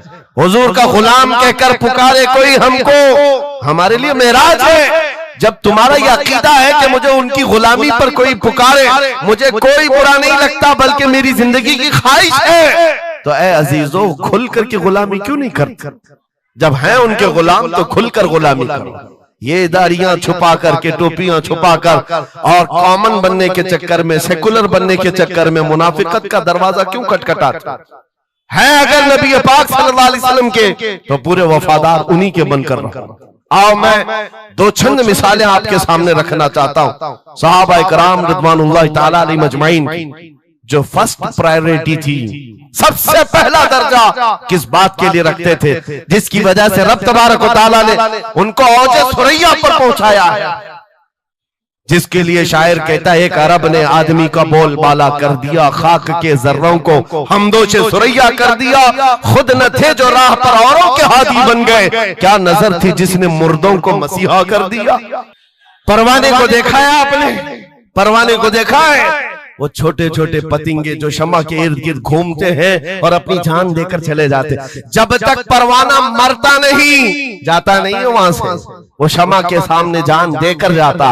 और परवाना जो लफ्ज है ना, उसी को कहा जाता है जो जान देने तक के वहां घूमता रहता, जान जाने तक। इसीलिए मुफ्ती आजम हिंद ने कहा था, या रसूल अल्लाह तू शम्म रिसालत है, आलम तेरा परवार, तू माह नबूवत है, जलवे जानाना, या रसूल अल्लाह अभी वो उम्मी फिदा। इसलिए ऐ नौजवानों, अगर हमारी मौत होती है तो वैसे भी किसी हॉस्पिटल में हो जाए या किसी घर में होगी तो एक न एक दिन तो आना है मलकुल मौत को हमारे घर, और उसके बाद ये सांसों की माला टूट जाएगी। जब मरना ही है, इस दुनिया से जाना ही है, तो क्यों ना नामे मुस्तफा बुलंद करके जाए, हुजूर की गुलामी में जीकर क्यों ना जाएं? इसलिए कि हमें पता है हम यहां से जाएंगे तो कब्र में किसी का बाप नहीं आता, आमिना का लाल तशरीफ लाता है, रसूल पाक तशरीफ लाते हैं। और कयामत के दिन भी कोई नेता, कोई सरकार, कोई बड़ा सा बड़ा आदमी तुम्हारी सिफारिश के लिए तैयार नहीं। हमारी माँ छोड़ देगी, कयामत का हाल ये, माँ अपने बच्चे से भागती रहेगी। यौम यफिर्रुल मर्उ मिन अबीही व उम्मिही व अखी, कुरान तीनों बातें कर रहा है। यौम यफिर्रुल मर्उ मिन अखी, भाई अपने भाई से भाग रहा होगा, माँ अपने बेटे से दामन छुड़ा रही होगी, बाप भी दूर जा रहा होगा। वो कयामत का मंजर, उस वक्त मेरे आका फरमाते हैं कयामत के मैदान में मेरे कंधे पर चादर होगी और ये गिर रही होगी, मैं उसको संभाल रहा होगा, एक हाथ से चादर संभाल रहा होगा, दूसरे हाथ से अपने उम्मतियों को पकड़ पकड़ कर जन्नत में ले जा रहा हूं। जो न भूला हम गरीबों को रजा, याद उसकी अपनी आदत कीजिए। जो न भूला हम गरीबों को रजा, हम बात यूं ही नहीं करते, जिससे हमारा सामना होना है, जिसके दरबार में हमें पेश होना है। इसी को आला हजरत ने क्या कहा, जब तुम्हें हुजूर के पास जाना ही है, सिफारिश उनकी करवानी ही है, उनके साथ जन्नत जाने की बात करते ही है, तो फिर इधर उधर की बात क्यों? आज ले उनकी पनाह, आज ले उनकी पनाह, आज मदद मांग उनसे, कल न मानेंगे कयामत में अगर मान गया। उन्हें जाना, उन्हें माना, न रखा गैर से काम, लिल्लाहिल हम्द मैं दुनिया से मुसलमान गया। तो पूछते हैं अगला जमाना क्या होगा? भविष्यवाणी के लिए लोग ज्योतिषियों के पास जाते होंगे, हम भविष्यवाणी करते नहीं हैं, लेकिन हुजूर ने जो फरमाया उसके लिए हम अटल हैं। जमीन ऊपर जा सकती है, आसमान नीचे आ सकता है, मेरे नबी का कौल झूठा नहीं हो सकता, मेरे नबी का फरमान गलत नहीं हो सकता। वो मुखबिर सादिक सल्लल्लाहु अलैहि वसल्लम ने फरमाया कयामत के करीब वो जमाना आएगा, कयामत उस वक्त तक नहीं आएगी जब तक पूरे रुए जमीन पर हर जगह ला इलाहा इल्लल्लाह का नारा ना हो जाए, हर जगह होगा। और कुरान भी ये कहता है वलो करिहल काफिरून, अगरचे काफिरों को ये बात पसंद नहीं आती, वलो करिहल मुशरिकों, मुशरिकों को अगरचे ये बात पसंद नहीं आती हो, लेकिन ये होकर रहेगा, मेरे से होकर रहेगा। हर जगह से ला इलाहा इल्लल्लाह का नारा होगा, हर कोई साहिब ईमान होगा, वो इमाम मेहदी का दौर होगा, वो इमाम मेहदी का दौर होगा। हमारी ये बातें कुछ लोगों को कड़वी लगती है तो क्या करें, 1400 साल से कुरान हमें बता रहा है। और हम जो बात कर रहे हैं ये 100% यकीन के साथ कह रहे हैं, चिट्ठी वाले बाबा नहीं हम, हाँ माइंड प्रोग्रामिंग वाले, माइंड रीडिंग वाले नहीं है। हम रसूलुल्लाह की बातें तुम्हारे तक पहुंचाने वाले।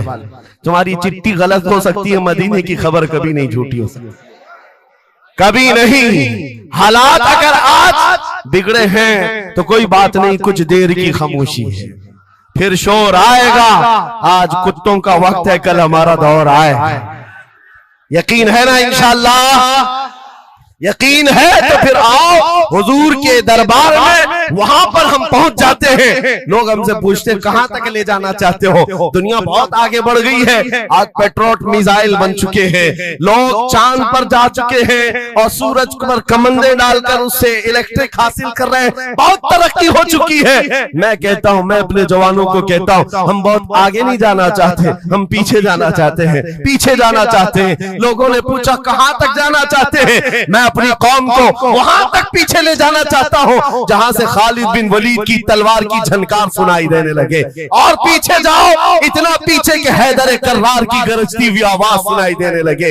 और पीछे जाओ, इतना कि उमर इब्न खत्ताब की अदालत का मंजर नजर आने लग जाए। और पीछे जाओ, इतना कि सिद्दीक अकबर का हक को और उनका बयान सुनाई देने लग जाए। इतना पीछे चले जाओ कि मस्जिद नबवी में पहुंच जाओ, अपने कानों से रसूलुल्लाह की आवाज आने लग जाए।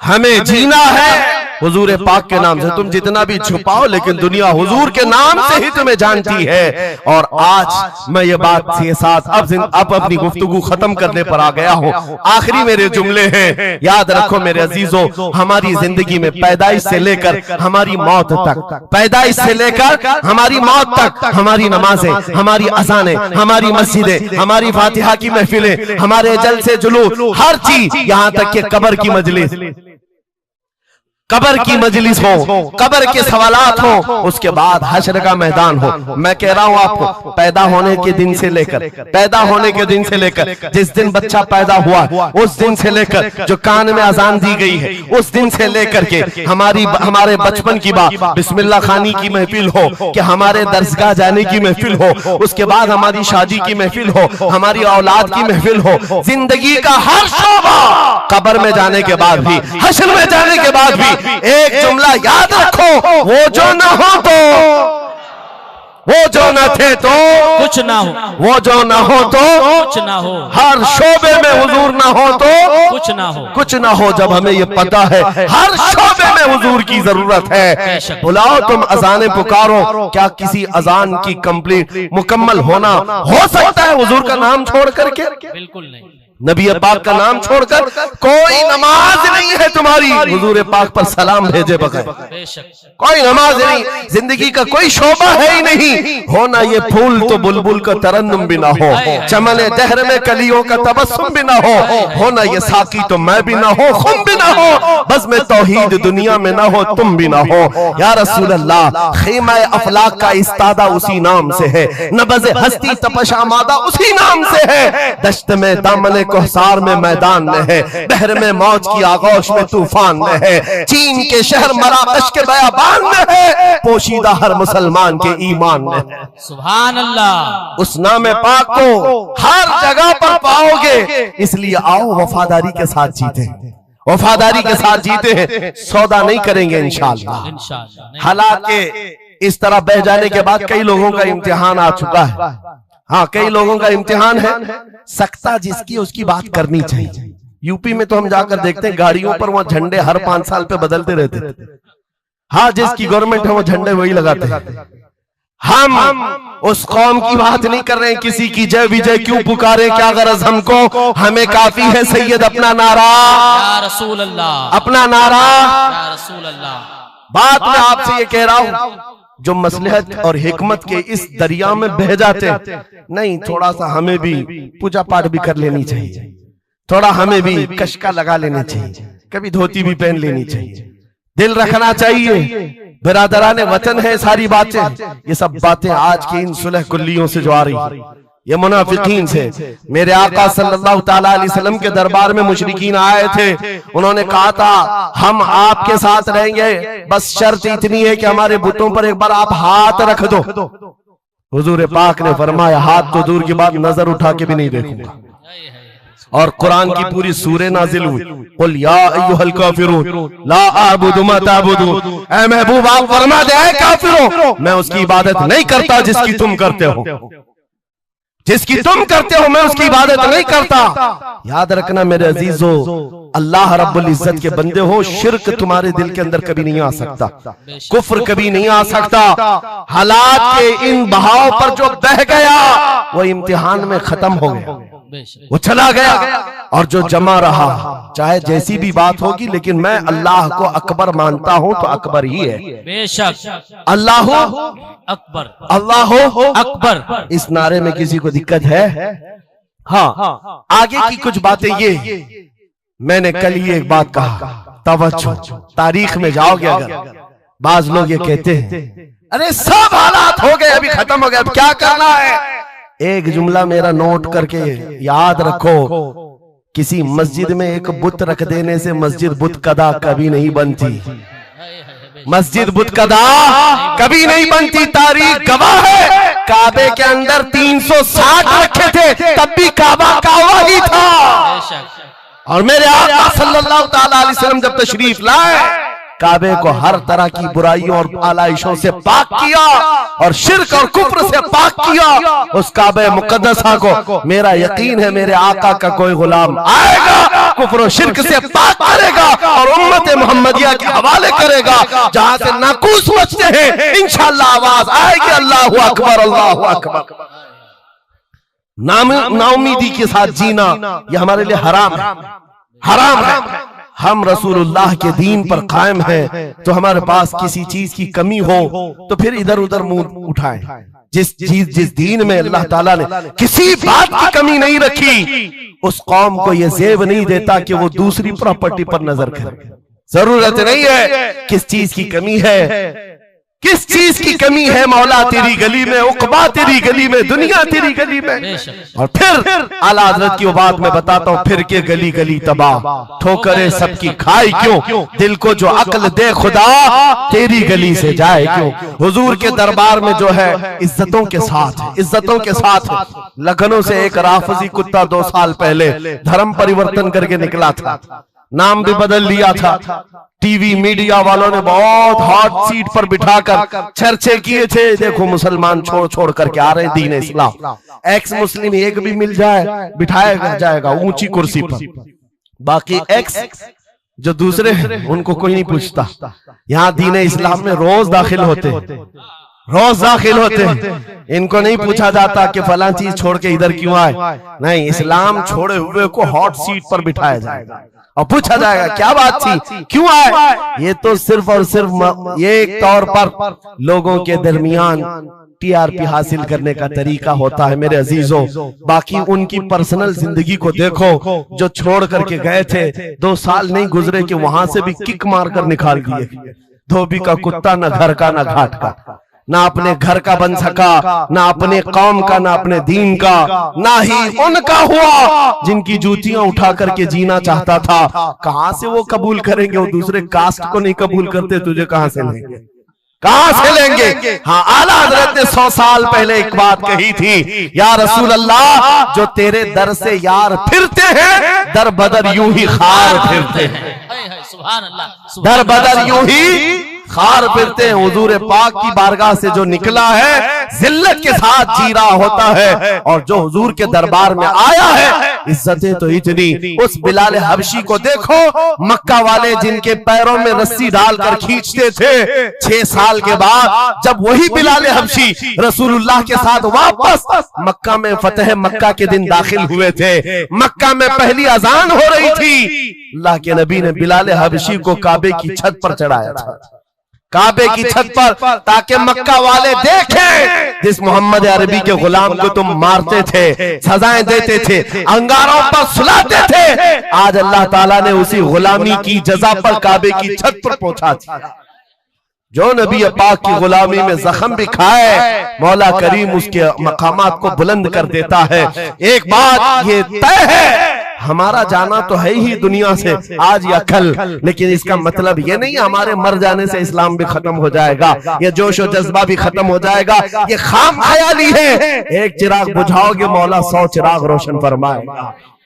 एक चिराग गुल होता है, 100 चिराग हुजूर की मोहब्बत के रोशन होते हैं। इसीलिए मेरे अजीजों, किफायत अली काफी का नाम जो जानता हो वो समझता है। मुरादाबाद के उस आलिम रब्बानी जिनकी जुबान में अल्लाह ने भला की तासीर दी थी, जब बोलते थे तो हजारों का मजमा रोने लगता था, हुजूर की मोहब्बत में दिल धड़कने लगता था। उस किफायत अली काफी को अंग्रेजों ने गिरफ्तार किया, इसलिए कि अंग्रेजों के जमाने से आज तक ये बात चली आ रही है, तोपों से इतना डर नहीं लगता जितना उलमा की जुबानों से डर लगता।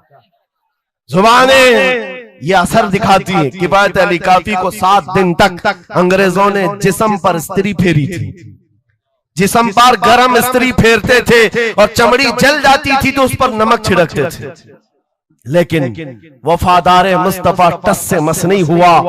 हफ्ता भर के बाद किफायत अली काफी से पूछा गया, आ जाओ हम मनसब भी देंगे, वजारत भी दे देंगे, शाही खजाने से हर महीने वजीफा भी। किफायत अली काफी ने कहा, इतना सस्ता दीन नहीं है मेरा, हमने जो बेचा है वो हुजूर के हाथों में बेच दिया, अपनी जान, अपना माल, अपना सब कुछ। उसके बाद अंग्रेजों ने कहा, तो फिर तैयार हो जाओ मरने के लिए। कहा, इसी बात के इंतजार में जीते हैं, इसी बात के इंतजार में जीते हैं। इश्क अगर जुर्म है तो फांसी की सजा दो मुझको। किफायत अली काफी को मुरादाबाद शहर के चौराहे पर लाकर फांसी पर लटकाया जा रहा था। जानते हो, आखिरी ख्वाहिश पूछी गई, कोई ख्वाहिश है? बीवी बच्चों से मिलना, एक प्रॉपर्टी की जायदाद की वसीयत करनी है। किफायत अली काफी ने कहा, जिसने उनको पैदा किया वो मुसब्बिबुल असबाब, उनका मालिक व मुख्तार है, वो उनके रिस्क का मुसब्बिबुल असबाब है। मुझसे पूछते हो आखिरी ख्वाहिश क्या है, तो बस मैं एक नाते रसूल पढ़ना चाहता हूं, जाने से पहले ये कह करके जाऊंगा।